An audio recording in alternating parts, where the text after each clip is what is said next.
Salut, c'est Black Ink, bienvenue pour cette nouvelle vidéo de la Arkham JCE TV.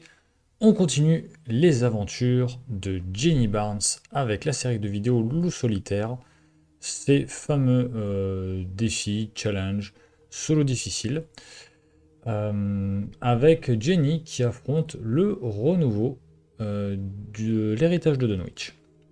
Comme d'habitude, contexte, scénario, conclusion. Contexte. Jenny a toujours 5 points d'expérience et pour l'instant je ne décide de ne pas les craquer. On verra par la suite ce que je décide d'en faire. Au niveau de l'histoire, Jenny n'a pas vu la chose immonde que vous voyez là, puisqu'elle s'est lamentablement vautrée avec un joli traumatisme mental à la suite de ce scénario, où elle n'est même pas pénétrée dans la chambre secrète, elle n'en a vu que la clé. Et elle est restée complètement ignorante des atrocités qu'il se passait dans les sous-sols d'une certaine maison dans Dunwich. Mais pour autant, suite à cette épreuve difficilement surmontée, ou pas, Jenny doit affronter ce que Armitage et ses comparses avaient affronté auparavant, bien que le professeur Warren Rice ait péri au cours des événements de la journée. Jenny se retrouve à devoir aller aux frontières du visible et affronter les différents rejetons de Yog-Sothoth. Donc, aux frontières du visible, avec cette magnifique représentation d'un rejeton, le scénario est, à tout point de vue, horrible, et notamment en solo, au vu des ennemis qu'il y a à gérer, de la difficulté de les gérer, ces fameux rejetons. Avec cette mécanique des rejetons qui ne peuvent subir des dégâts que à travers la capacité de la formule ésotérique qui nécessite le fait d'utiliser la volonté et non pas la force. Par ailleurs, lorsqu'on arrive à réaliser le scénario précédent, à avoir une conclusion et non pas un abandon ou être vaincu, on obtient normalement ce qu'on appelle la poudre d'Imgazi qui nous permet en fait d'avoir un certain nombre d'indices sur la poudre pour les mettre sur les rejetons, pour simplifier les tests de volonté pour leur mettre des dégâts. Or, avec le fait que Jenny ait été vaincu, je n'ai pas la poudre d'Imgazi. Déjà, c'est une grosse difficulté. Et enfin, l'autre particularité du scénario, c'est les engoulevents et les tralles qui se baladent de part et d'autre, et qui du coup ne nous simplifient pas la tâche.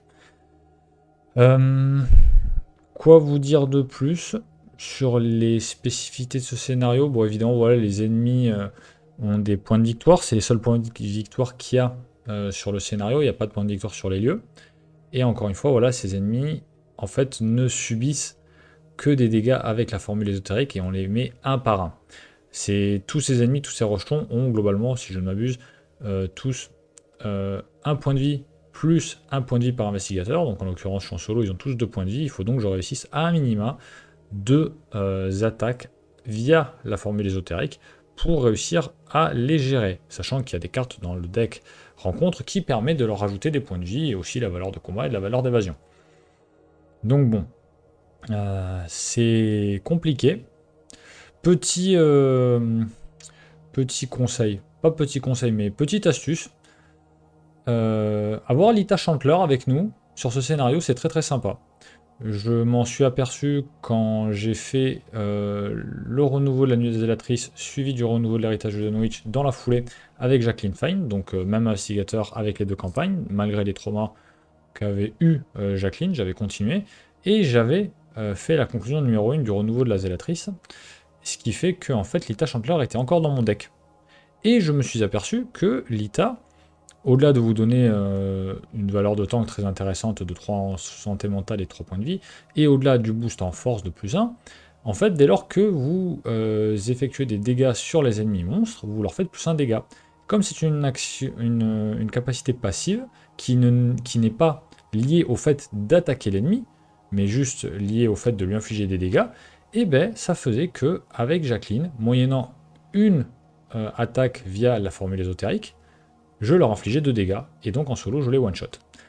Donc voilà, c'était pour ceux qui hésitent un jour à faire plusieurs campagnes d'affilée, le fait de faire la nuit des zélatrices et dans la foulée enchaîner avec Dunwich, ça peut donner cet avantage-là qui, en solo, est très très loin d'être négligeable, puisque si mes souvenirs sont bons, avec Jacqueline, je crois que j'avais pu gérer. Allez, je crois 3 c'est sûr. 3 rejetons c'est sûr. Et je me demande si j'avais pas réussi à gérer le 4e que j'avais. Je suis pas sûr, mais bon voilà, un score qui en solo, j'avais jamais réussi à le faire auparavant. Parce que bah, Lita, elle était super forte et elle reste super forte. Mais bon, on va passer du coup à la partie. Donc on le voit là. Donc avec ce scénario, comme je vous l'ai dit, non je vous l'ai pas dit, on est censé piocher au hasard une faiblesse supplémentaire dans son deck parmi les faiblesses folie, si je ne m'abuse. Et j'ai pioché, comme vous pouvez le voir, Amnésie. Donc choisissez et défaussez toutes les cartes de votre main sauf une. Hop, on met ça dans le deck. On mélange. Donc, intrigue 1A, créature en furie. 5 rounds. Forcez à la fin de la phase d'ennemi, déplacer une fois chaque rejeton de Yogg-Sothoth vers un lieu choisi au hasard. Les lieux choisis au hasard, évidemment, on les prendra dans le petit global lieu en mélangeant. Et on a notre petit bol du diable. Acte 1A, le texte sarrasin. Objectif, seuls les investigateurs dans les ruines des Watley ont le droit de dépenser collectivement le nombre d'indices requis pour avancer. 2 indices par investigateur. Les ruines de Watley se trouvent ici. La carte référence scénario, qui cette fois-ci est la bonne, aux frontières du visible, les crânes font -2 pour chaque rejeton de Yogg-Sothoth en jeu, donc en l'occurrence fait -2. Cultiste révélé un autre pion KO, en cas d'échec subissez un dégât et une horreur. Et je n'ai pas de tablette ni de choses très anciennes dans mon Chaos Bag, donc on s'en fiche. J'ai généré le rejeton de Yogg-Sothoth, engeance destructrice avec 7 en combat, 1 en point de vie plus 1, donc 2, 3 d'agilité, massif riposte, comme tous. Un point de victoire, il fait 2 dégâts et une horreur, voilà, qui est charmant. Au niveau du coup de ma main de départ, 5 petites cartes. Hop, bah déjà toi, tu vas t'en aller. Hop, je vais la mettre sur le côté pour l'instant. Mulligan. Mulligan. Non, non, non, non. Ok. Nous y voici. Donc avec une main de départ qui est franchement pas terrible. Et nous allons pouvoir commencer. Le village de Dunwich, 3 de valeur occulte, 1 indice dessus. Une capacité abandon, vous vous cachez des créatures. En rapide, vous empruntez quelques limiers pour suivre la piste des créatures. Un investigateur dans le village de Dunwich a le droit de placer un de ses indices sur n'importe quel ennemi abomination en jeu. Intéressant. Intéressant. Mais bon, pour rien de vous cacher, je n'ai pas la poudre d'Imgazi. Je n'ai pas spécialement de quoi enquêter en main. Les rejetons sont forts. J'ai déjà un traumatisme mental d'ailleurs qu'il ne faut pas que je m'oublie. Donc, je vais choisir la fuite. Et je vais donc abandonner. Donc voilà. Désolé si vous attendiez à une belle et longue partie, une lutte de Jenny acharnée contre les rejetons de Yogg-Sothoth. Mais clairement, ce scénario est une purge. Et par ailleurs, je ne suis pas du tout dans de bonnes conditions pour le réussir. Donc, quelque part, c'est plus, même si je ne doute pas que la vidéo sera conspuée de par ce twist qui est celui-ci et ce refus du combat de la part de Jenny. Mais honnêtement, ce que j'ai à gagner dans ce scénario par rapport aux difficultés qu'il va représenter et à tout ce qui a, enfin à sa difficulté globalement, n'en vaut pas la chandelle.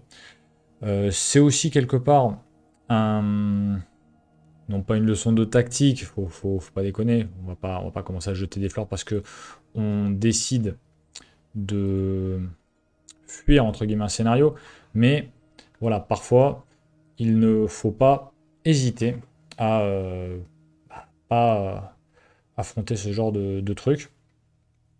Surtout qu'en plus, il n'y a pas de... Il y a évidemment des conséquences néfastes sur la suite, mais elles ne sont pas d'un intérêt, d'une importance capitale. Donc en fait, encore une fois, le manque à gagner n'en vaut pas la chandelle. Donc voilà, désolé si je vous ai déçu. Après, en voyant la rapidité de la vidéo, je pense que vous vous en doutez pour les joueurs, entre guillemets, expérimentés, en tout cas qui savent ou qui ont l'habitude de pratiquer ce genre d'esbrouf. Et pour les autres, ben, désolé, si vous avez cru, ou que la partie avait été fulgurante. En tout cas, elle l'aura été dans un certain sens. Par ailleurs, il n'y aura pas la suite des aventures de Jenny vendredi prochain, peut-être mardi prochain, mais en ce moment c'est un peu le rush, donc je ne suis pas en mesure de vous proposer de vidéos d'ici là. On verra si on arrive à se coordonner autrement avec les autres personnes qui gèrent la chaîne pour essayer de vous proposer quelque chose, mais malheureusement là en termes de parties etc je suis full cette semaine, je ne peux pas jouer. Donc voilà, je ne vous demande pas si vous avez aimé la vidéo, mais quoi qu'il en soit, n'hésitez pas à faire des retours sur ce que vous avez fait au cours de cette partie, parce qu'il y en a certainement qui l'ont joué. Encore merci à tous pour les différents commentaires que vous mettez, que vous réalisez tout au long de ces parties. C'est toujours super sympa et intéressant d'avoir les retours des uns et des autres. Restera donc 2 scénarios à Jenny avec Là où le destin t'attend, qui du coup, quand bien même ce n'est pas le dernier scénario, est capital puisqu'il peut, à l'instar de l'asile dans Carcosa, nous faire échouer au niveau de la campagne. Je vous souhaite de bonnes parties et je vous dis à la prochaine. Au revoir.